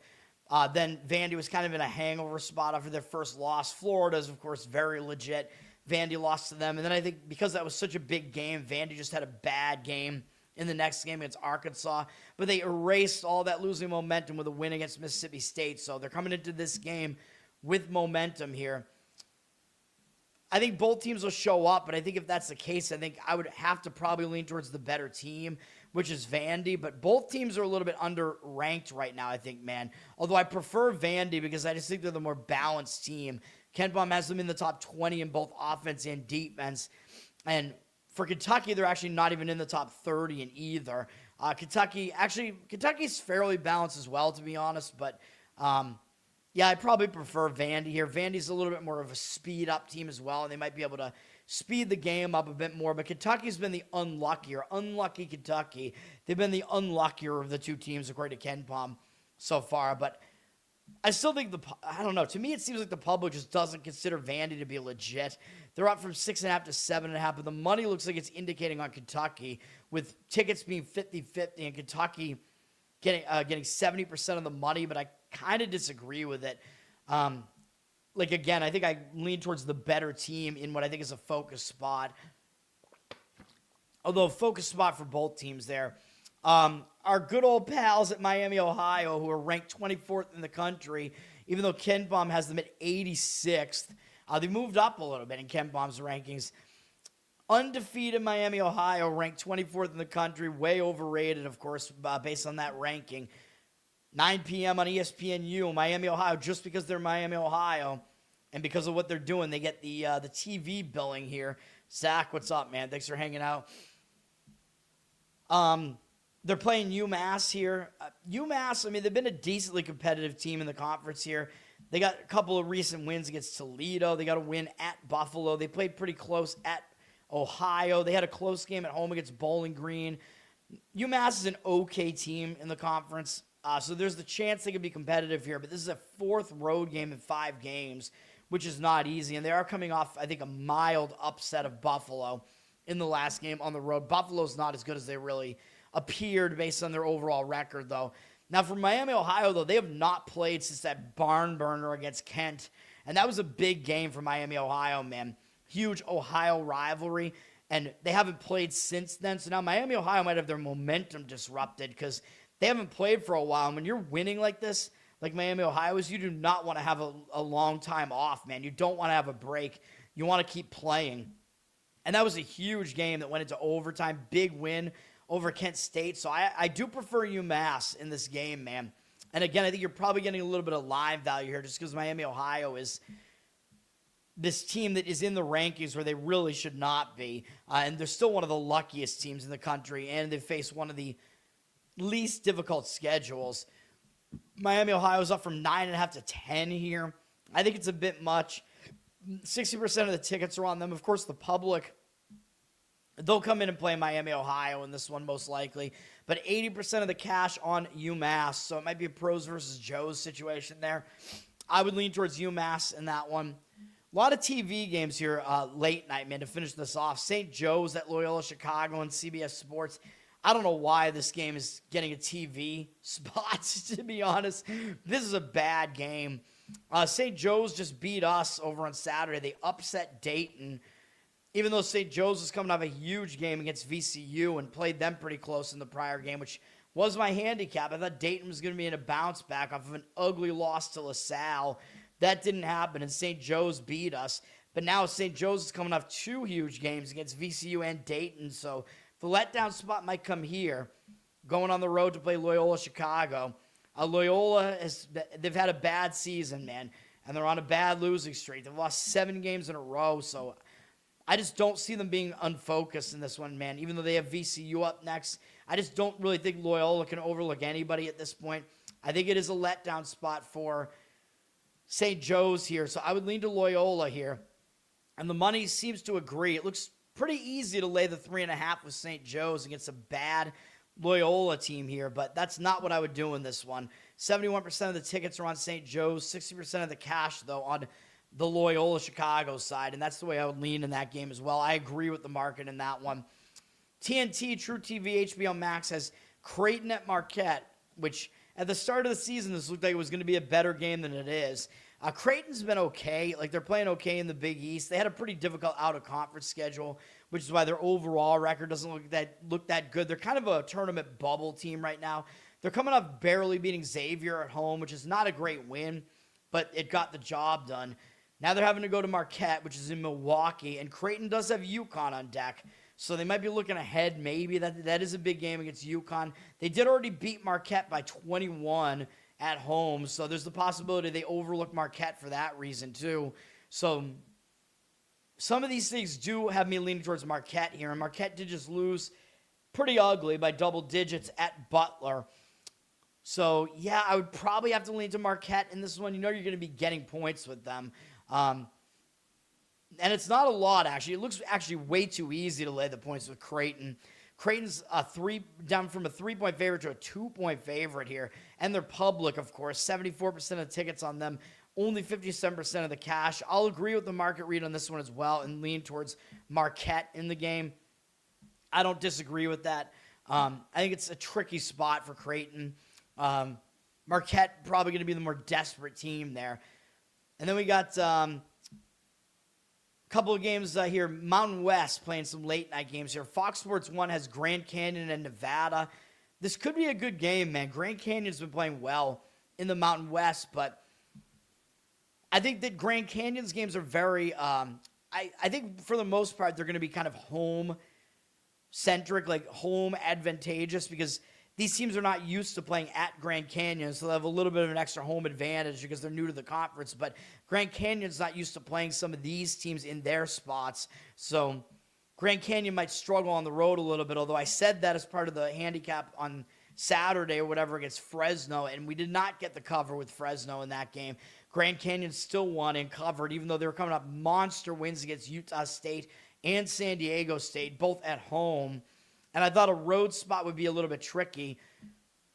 This still is a little bit tricky, man, even though I think Grand Canyon will show up for this game. And having to go to Reno, Nevada, and Nevada's pretty good at home. I mean, that's a difficult spot for Grand Canyon to have to go to, man. Nevada is coming off a tough game, though. They just went to the Pit to play New Mexico, and they lost the game. Not the medical drama, the Pit. Not Pittsburgh, the Pit, because it's a pit in the ground where New Mexico plays. One of the most difficult places to play, but Nevada played pretty well in that game, so they are coming off a big game against New Mexico. So I actually think Nevada, they're coming off a more difficult game, and they got their rivalry against UNLV on deck. You know, there is the potential they actually don't totally take Grand Canyon seriously in this game, even though Grand Canyon, I think, might have leapfrogged Nevada in the standings in the conference. I'd probably lean towards taking the points in this game. Nevada up from 3 to 4.5 here. 80% of the tickets, 67% of the cash on them. So it looks like the cash percentage is kind of fading Nevada there, and I wouldn't really disagree. The total's fairly low as well, 141.5. Yeah, I think Nevada coming off that game against New Mexico makes the spot a little bit worse for them. And then UNLV does also play on TV tonight on CBS Sports, hosting New Mexico. New Mexico coming off that win over Nevada. That was a nice win for them. Possible they overlook UNLV here. These teams haven't played yet this year. Nevada also has not played Grand Canyon yet, I don't believe. UNLV, I mean, these teams don't really overlook UNLV at home, and they don't really get distracted by playing in Vegas because they have to do it every year, so they're used to it. Now, UNLV did just lose a 3-game win streak where they beat Boise to start it, which is a good win for them. And then they beat Utah State on the road, which is a monster win for UNLV. But they caught Utah State in a good spot because Utah State had taken their first loss of the season in the game prior to that to Grand Canyon. So UNLV did catch Utah State in a good time to catch them. They were not able to keep up that effort, and they lost their last game to San Diego State by double digits at home. San Diego State did cover that. Now, I could see UNLV maybe being hung over because they lost that win streak, and that was a tough game, but I could see them bouncing back as well. New Mexico is coming off that nice win over Nevada, so I probably lean towards UNLV plus the points here, but it's not something I'm going to be involved in. New Mexico's a 5-point favorite. 91% of the tickets on them, 94% of the cash on them. They're a very public side. It almost looks too easy to lay the points with New Mexico there, so I'd probably take the points. But again, big college basketball slate today, and I only have one play for you there, so it's what I could do, man. I'm being really selective. Like I said, we're going to have one hockey play, and I'm skipping the NBA. I feel like I'm skipping the NBA a lot, but I had 3 NBA plays yesterday, though, and went 2-1, so it's all about how many spots I see. So there's a big NBA and NHL board today. This is going to be a long show. You guys can look at that while I take an intermission for a second here. Hang on.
All right. That'll be my intermission music now. I don't have the full thing there, but I have 2 minutes of it. I think it was because it was capped by, it was back when Twitter was capping the video length, so I grabbed that one from Twitter, although I did play the full one for that intro the other day from YouTube. But I don't know, dude. I don't know if it's going to copyright strike me or anything for this. I don't know. Who knows? Hopefully it's fair use. But dude, why do the Sixers, as a Celtics fan, I'm like, why don't we have a banger of a song like that? I mean, that song is a banger, man. And it has to be the Sixers that have it. All right, NHL, first game up is Nashville at my Boston Bruins. Unfortunately, I think the spot is not very good for the Bruins. Nashville is coming off a real ugly loss to Utah, 5-2 at home. And I talk about this when teams are not doing well at home and they're coming off a bad loss at home. One of the best things is to go out on the road, start a road trip. Usually teams are focused to start a road trip. Nashville's had multiple days off, so they have a huge rest advantage here too. So a lot of advantages for Nashville in this one, unfortunately. And the Bruins are on a back-to-back, and they played in overtime last night in New York against the Rangers and lost. I told you the Rangers I thought might get up for that because the Bruins had absolutely embarrassed them in the game that they played prior to that, 10-2.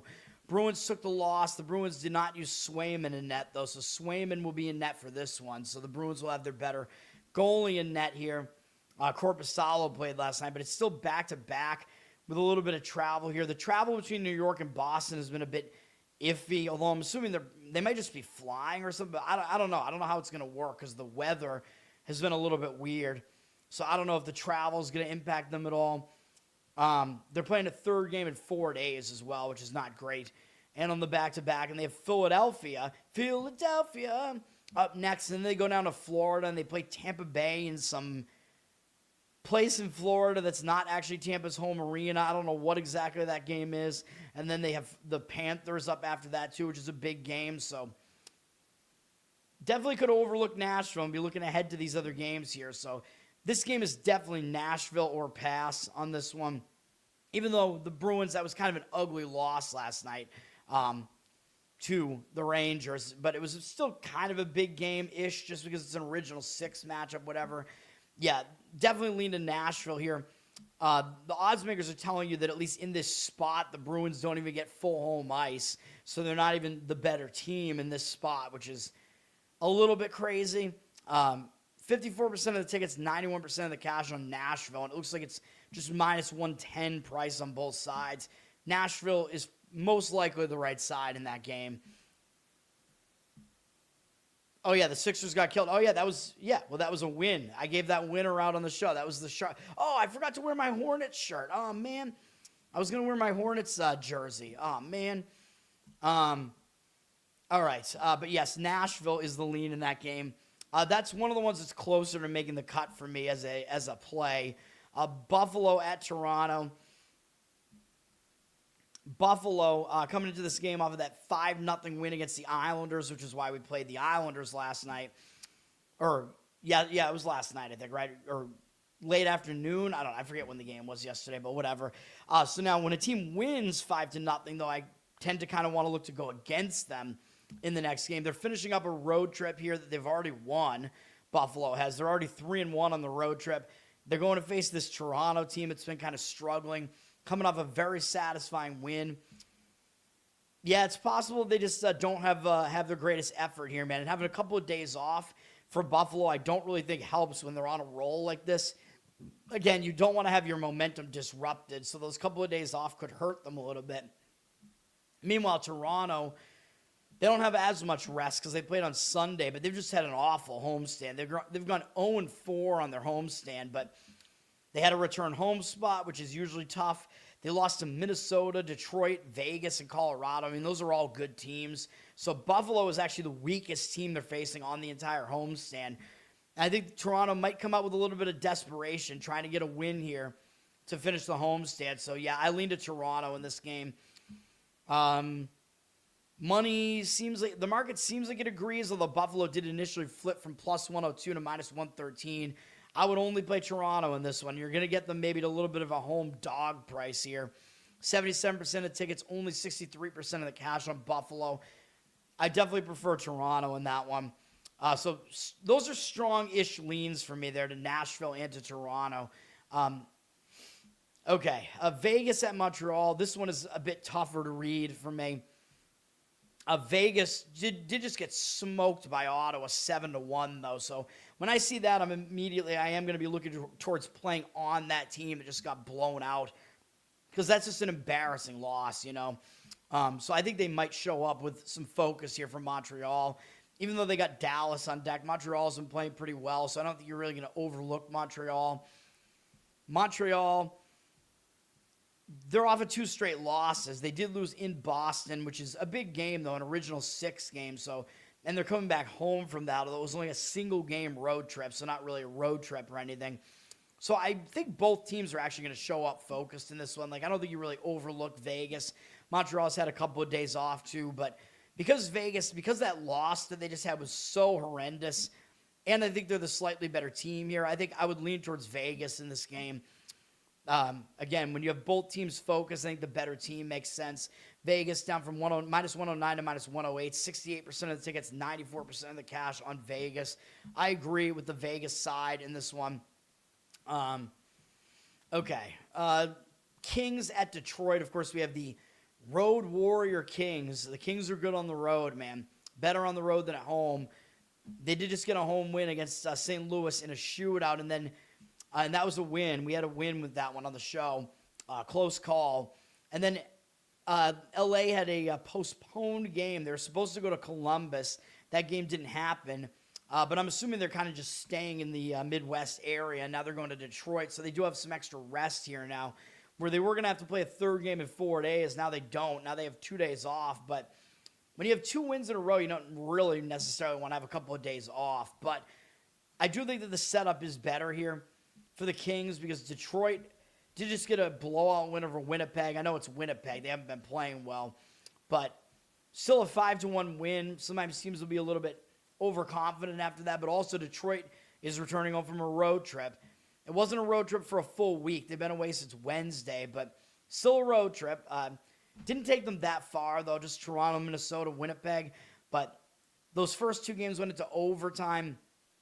A little bit of a tough road trip. They played pretty well on the road trip, and now they're coming back home from that still, so there could still be that little bit of a distraction angle. And they do have a Hulu game on deck against Washington, although Washington hasn't exactly been playing that well. So I lean to the Kings in this game, but I have some reservations about it.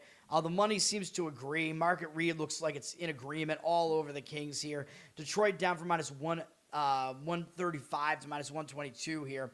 63% of the tickets on them. 56% of the cash coming in on LA, though. So the money is on the Kings side. I agree with that one as well. So I agree with the market read in all of those games so far. Utah is at Florida. Utah just lost 2-0 to Tampa Bay in the last game. It's tough. It's tough, man, to play both Florida games, especially back to back, and that's what Utah's having to do here. A tough game against Tampa Bay last night, losing 2-0. Then I'm going to overlook Florida, but having to do it on a back-to-back, difficult. It's a third game in 4 days, all in different cities. That's difficult. So the travel spot is pretty difficult for Utah here, man.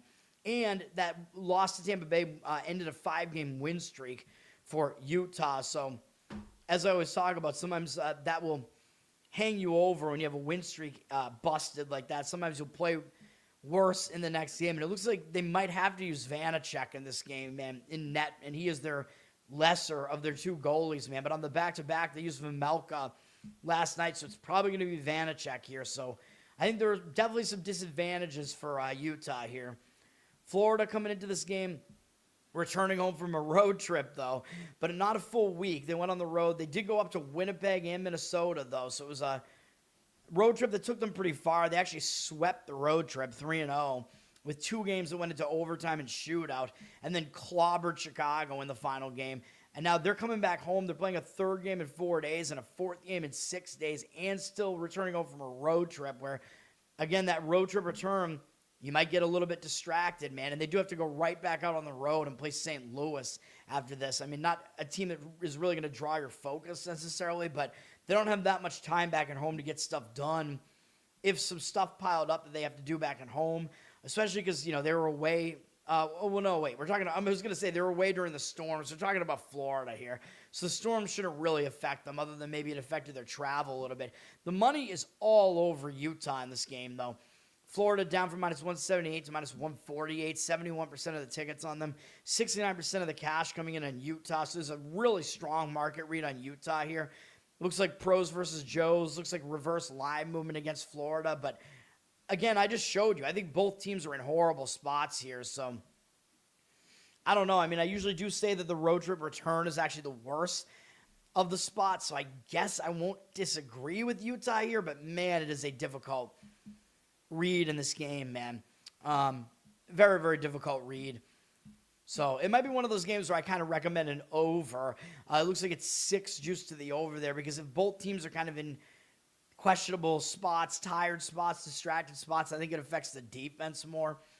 And Utah will have their lesser goalie in net as well, so that could be the case. Next up, this one almost made the cut for me. This is probably my second strongest lean with Winnipeg at New Jersey. Winnipeg is coming off a disgusting loss to Detroit at home. Bad loss, 5-1. Hellebuck, I don't know what's going on with him, man. I think Winnipeg is going to at least improve from what we've seen out of them. They were playing better once Hellebuck came back for a bit, but I don't know. They're in this bit of a lull here, but now they're coming off a blowout home loss. They've had 2 days off, and they're starting a road trip. And I think all of that is positive, right? Because you usually focus to start the road trip. You're coming off a disgusting loss. The couple of days off can break that losing momentum.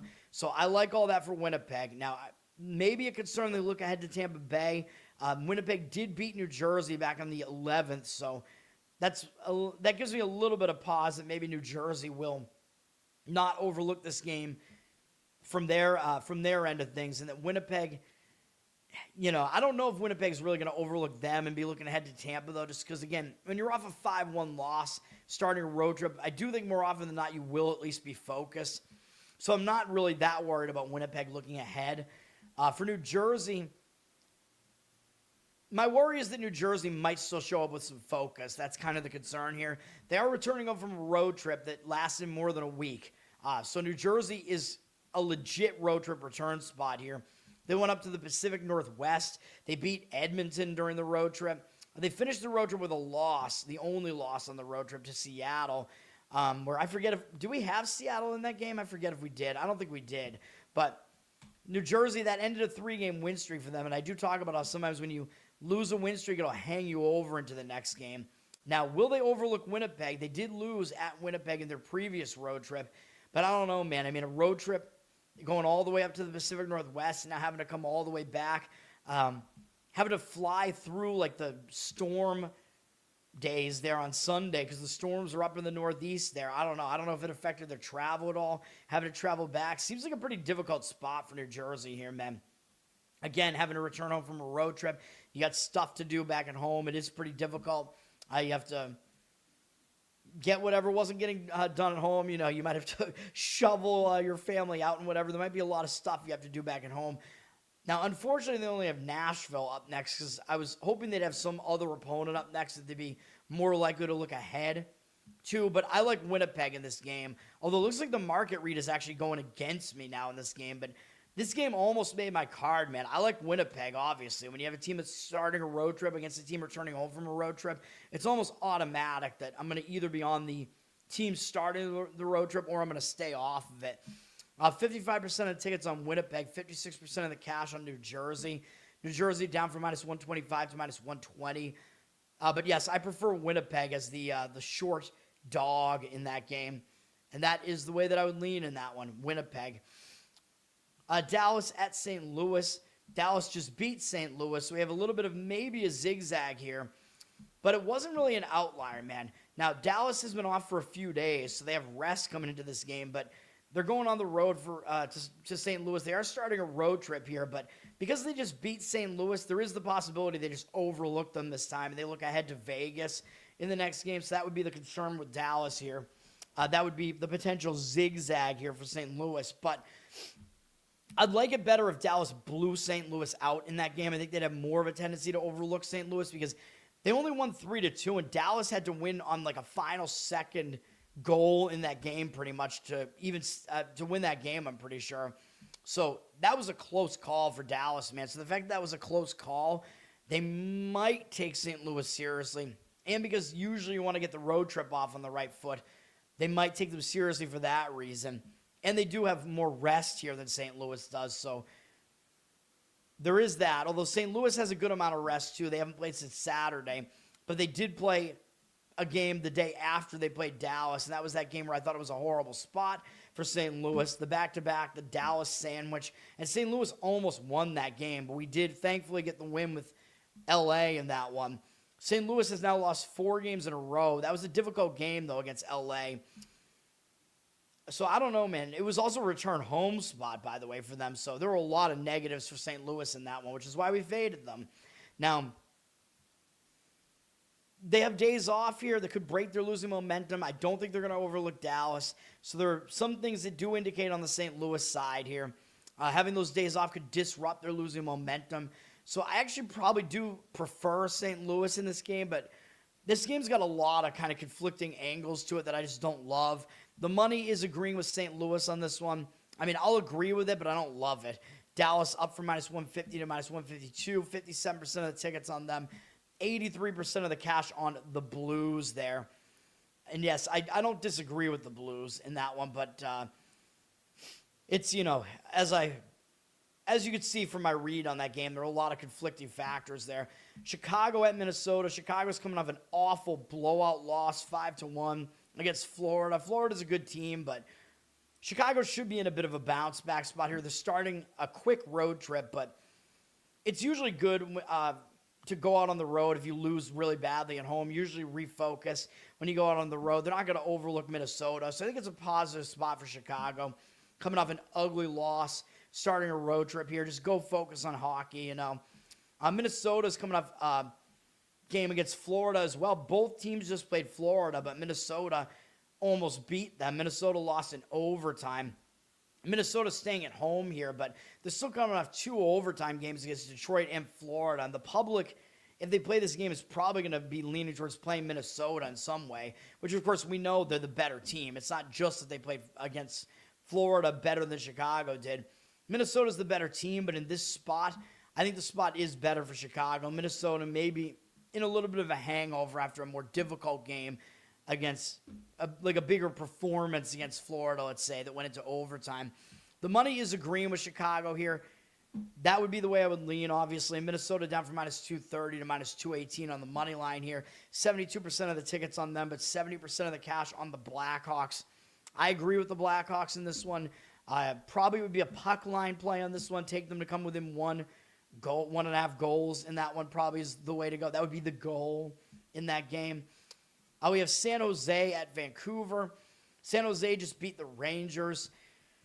That was on the 23rd, so San Jose hasn't played since the 23rd, and they're starting a road trip.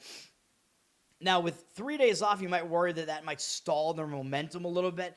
The fact that they had a win and they haven't played since then. But that was a weird spot for San Jose. They were actually in a road trip sandwich. Returning from the East Coast, had one game, and they had to go right back out on the road. I'm kind of surprised they won that game, but they did. They did have a lot of time off surrounding that game, so maybe that helped them focus on that one game.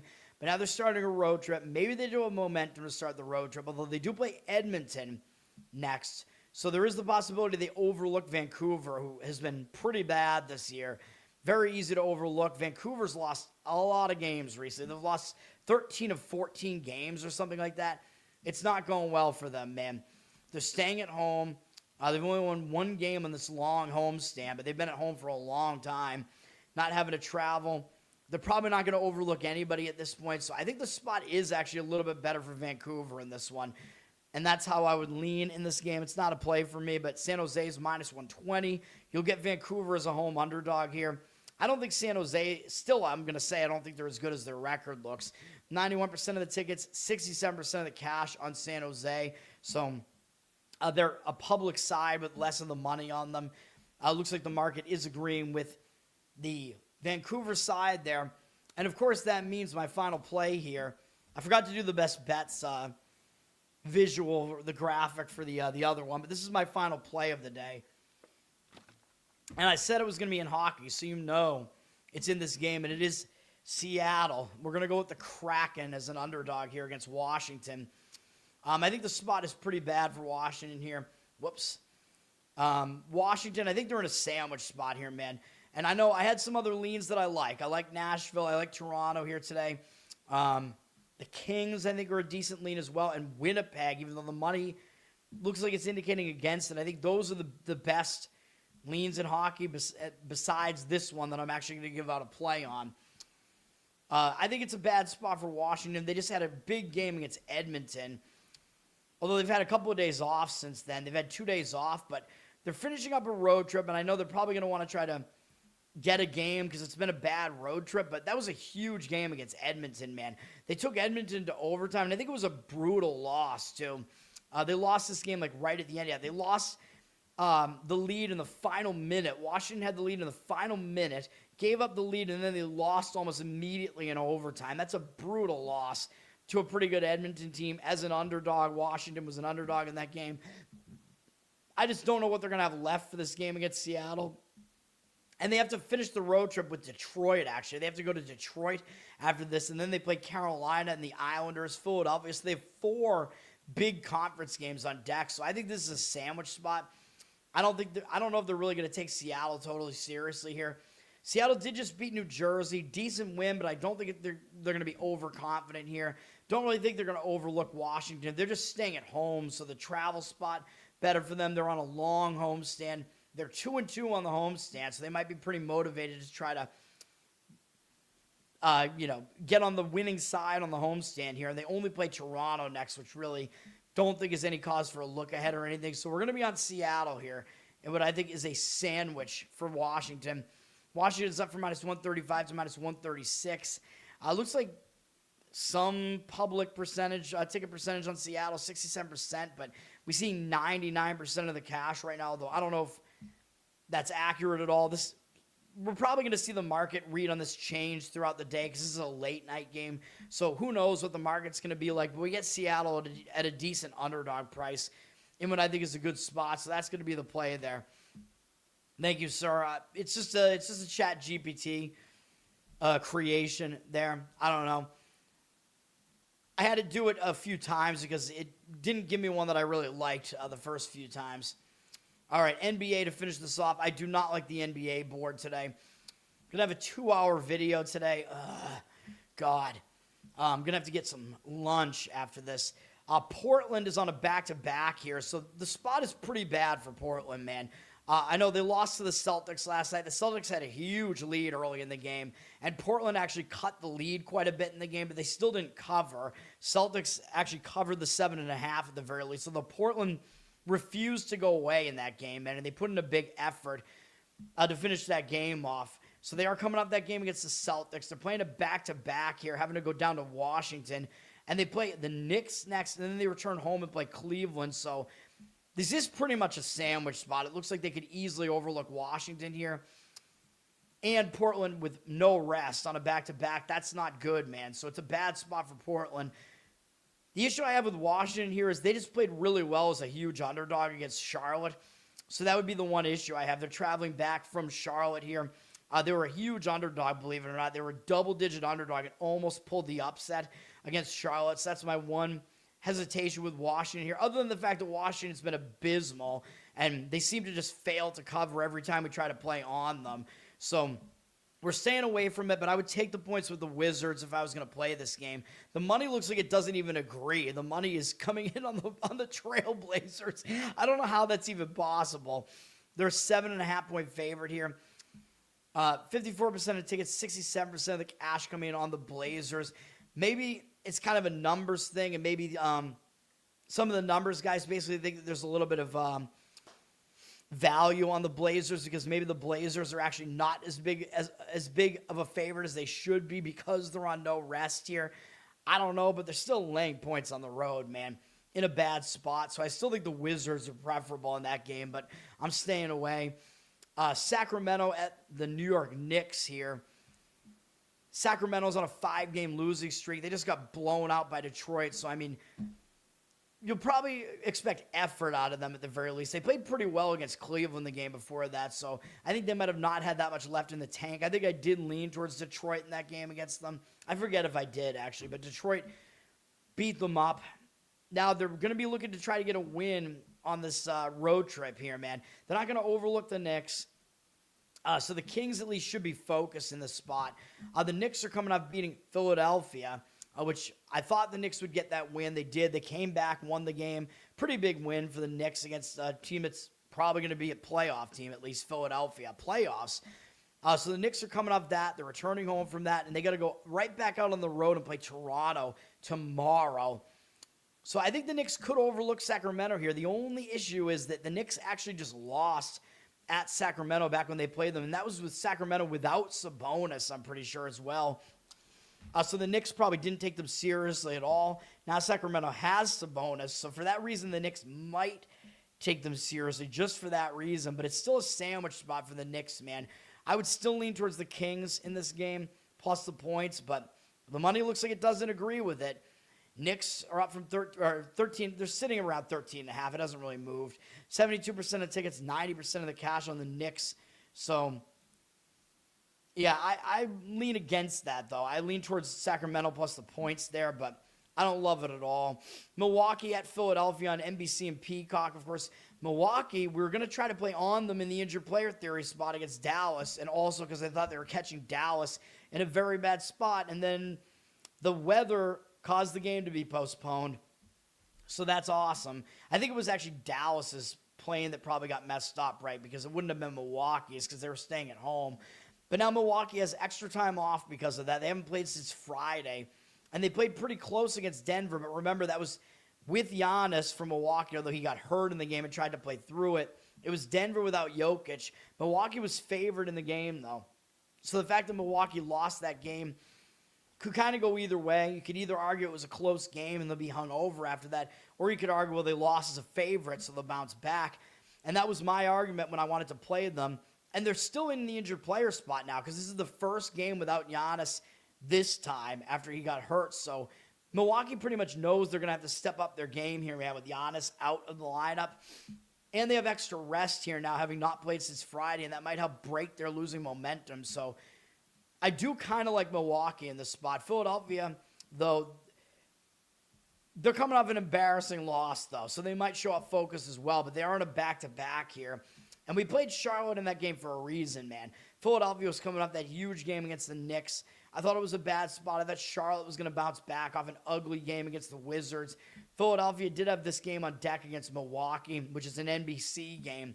So part of that handicap was that Philadelphia would be looking past Charlotte and would show up in this game against Milwaukee. But they are on the back-to-back here, so there's a huge rest advantage for Milwaukee here. Philadelphia playing a third game in 4 days. I have to lean towards Milwaukee in this one, man, in the injured player theory spot. Philadelphia is up to a 10.5-point favorite. The one thing with the Bucks, though, is that they did punt yesterday's game, so Embiid and George both didn't play yesterday, so they're going to be rested still. So the Sixers, like two of their best players will be rested coming into this game. So that's the one thing. They didn't play yesterday. So not all back-to-backs are the same, right? So the Sixers did rest those two guys yesterday. But the Sixers are laying 10.5 here, man, and it's a pretty low total at 219 as well. 71% of tickets, 90% of the cash on the Sixers. But again, I disagree with the percentages on this one. I would take the points with the Bucks. Again, I think the clinching factor here is that I think there's just an overreaction again to Giannis being out. It's the injured player theory spot coming into play there. So I would lean to the Bucks, even though I think both teams actually will show up with focus. Pelicans at Oklahoma City. Pelicans coming into this game off beating the San Antonio Spurs, man. So the Pelicans have pulled up back-to-back road upsets here. Huge upset over the Spurs. Now, do you really think they can carry all that effort again into a game at Oklahoma City? I just don't really think so, man. I think the Pelicans, even though ideally for them to get up for this game, but I just see them running out of steam at some point in this game, man. For Oklahoma City, they've lost 2 games in a row at home now as double-digit favorites against Indiana, and I think they were double-digit favorites against Toronto. That's just ugly, man. That's bad. They've lost both games on the homestand, so I think you're going to see a focused OKC team, even though they do have Minnesota on deck and then Denver. Those are bigger games. Don't know when Jokic is coming back, though. But, again, this OKC team, they don't want to go 0-3 on the homestand, man. So I expect them to show up. I thought they would show up against Toronto. I'm surprised they didn't. But this OKC team is very, very difficult to beat at home, and they usually win by margin at home. I would have to lay it with the Thunder if I was going to play it. They're down from 15 to 14.5. The percentages slightly do agree with me on this one. 62% of the tickets, 64% of the cash on the Thunder. So that's the first one where the market actually agrees with me. You can see why I'm not playing any of these games here in the NBA today. Detroit at Denver. We're still looking at Denver without Jokic here. Detroit coming into this game off of beating the Kings easily, whatever. Now they're starting a road trip. Usually you start a road trip, you're focused to start the road trip. Detroit's coming into this with some momentum off of beating Sacramento. I don't think they're going to overlook Denver as the first game of the road trip, even though it is without Jokic. I expect Detroit will show up, but Denver should show up as well here, man. Denver did play pretty well as the dog at Milwaukee. They got the job done. They beat Milwaukee. They were supposed to play Memphis after that, and they did not because of the weather. So extra rest for Denver here. But they're technically returning home from a road trip, although it was only a road trip that started on Thursday. But still, there might have to be stuff done back at home. It did snow up in Denver as well. They might have to get some stuff done back at home, whatever. Who knows? So the spot isn't ideal for Denver here. they do have extra rest, but they're coming off an upset on the road of Milwaukee, and the extra rest might hurt their momentum a little bit because they've been winning games, so you don't really want to have extra rest when that's the case. So even though I think both teams show up, I actually think the Pistons actually set up a little bit better in this game. The spot does. And again, the market doesn't agree with me. The Pistons are up from 5.5 to 7, but I would lean their way in this game. 60% of the tickets, only 56% of the cash on them, though, so the money is disagreeing with the Pistons here. Laying 7 on the road does look difficult to do, but yeah, I don't know. I think I would have to lean that way based on the spot. It's a game I don't want to get involved in, though, of course. And then we have Brooklyn at Phoenix.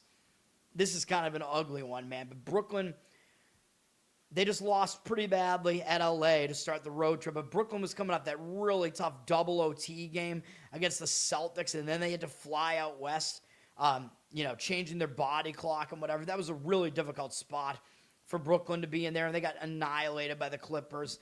They might settle down and play a better game here against Phoenix. Phoenix did just beat them at home by 9 back on the 19th, so there's a little bit of a road reversal revenge angle in play here for Brooklyn. So I think they will show up, even though they do have Denver next, whatever. They've lost 5 games in a row. They're not going to overlook anybody anyway. So I think Brooklyn should show up in this game. Now they're more adjusted to the time zones out there. So a bit of a better spot for them here. Not coming off a double OT game against the Celtics now either. Phoenix is coming off a game against Miami. Now that was a return home spot. Let me talk about how the return home spots are bad because teams tend to lapse in focus a little bit and have to get back to home life and whatever. So Phoenix did lose to Miami by 9, and usually when that happens, you'll bounce back in the next game when you play a bad game in that first game home. But their next 2 games after this are against Detroit and Cleveland. And again, they did just beat Brooklyn on the road. So there is still the possibility that Phoenix just overlooks Brooklyn. And that game against Miami was still fairly close, and it was a big game still-ish, bigger than the Nets are. So this game, the market actually agrees with me on this one. I would lean towards the Nets. I agree with the market in this one. Nets plus the points would be my opinion in this one. Suns down from 9.5 to 8 here, so the market is moving. The move is agreeing with us, let's say. 72% of the tickets on the Suns, 58% of the cash, though, on the Nets. I agree with the Nets in that one. And then the final game on NBC, the doubleheader after Milwaukee, Philadelphia. This is an ugly doubleheader, man. We have Clippers at Utah. Clippers coming off that blowout win over Brooklyn. Now, they are starting a road trip, and usually you're focused to start the road trip, but they do play Denver next. So there is the potential they overlook Utah here, man, especially off a destruction of Brooklyn, even though I know it's Brooklyn. You still might get overconfident when you beat a team by almost 40, man. Utah is at least better at home, so there is that. Utah just got blown out. So Utah's coming off a blowout loss, having a couple of days rest at home. They're staying at home. Spot to me looks a little bit better for Utah to bounce back off of that disgusting loss to Miami where they give up 147 and lost by over 30 points. I probably prefer Utah in this one. They get to host a TV game, which usually they don't do. So I think I lean towards Utah in this game. The money, again, looks like it's kind of disagreeing. The Clippers dropped from 10.5 to 8.5 here, but they have 74% of tickets and 87% of the cash on them. But I would probably lean towards taking the points with the Jazz in that one. And that's going to do it, man. Those are the games today. That's going to do it. Being really selective, the 2 plays, college basketball, East Texas A&M plus the points, although I apologize that the line has dropped, man. But at least I think that means that the market is agreeing with it. But if you want to take the 5.5 or whatever, I'm not going to say not to, but I think probably put less money on it. And then we have the Seattle Kraken home underdog here, and those are the only plays today. It's a board that I don't love today, man. That's just the way that it is. Let's get some wins. Enjoy the games, man. Learn to Toad on Twitter. Got subscriptions. I just put up a subscription uke video out there that is a cover of a song that we did in my old high school band and that I've carried on with my one-man MIDI project, and now I ukeified it. So Jeffrey has seen it. You guys can check that out if you sub to me on Twitter for that. We're on Learn to Toad on Instagram as well. Of course, you can check that out. Subscribe to the channel here. Let's get more subscribers, man. Push this thing. Tell everybody about it. We've stagnated, man. I don't love it. Give me more comments, whatever. All the activity on the channel helps. We're on audio. Reviews and listening on audio helps on Apple and Spotify. Covered in Uke is my Uke channel on YouTube. You can check that out. Patreon.com/LearnToToad for the bonus Uke feed and Uke requests. And then Losercast will be back tonight, so you can check that out, 10 p.m. Eastern, the comedy podcast that I'm on, so you can check that out. Thank you, sir. Thanks for hanging out, everybody. I appreciate all the regulars, man. I want to blow up the show, though. I want it to be bigger. I don't know. I think just this long-form format, everybody's got ADD, so they don't get into it, man. They don't like it, so I don't know. But that's going to do it. Oh, man, my throat. All right. Losercast is underrated. Well, thank you. Hopefully that blows up as well. It's still new. We've only done like 10 episodes, so hopefully that thing blows up. Hopefully Adam Nutter can actually start joining us on Tuesdays. Stop listening to your wife, man. Just do the late show on Tuesday, bro. That's going to do it. Peace.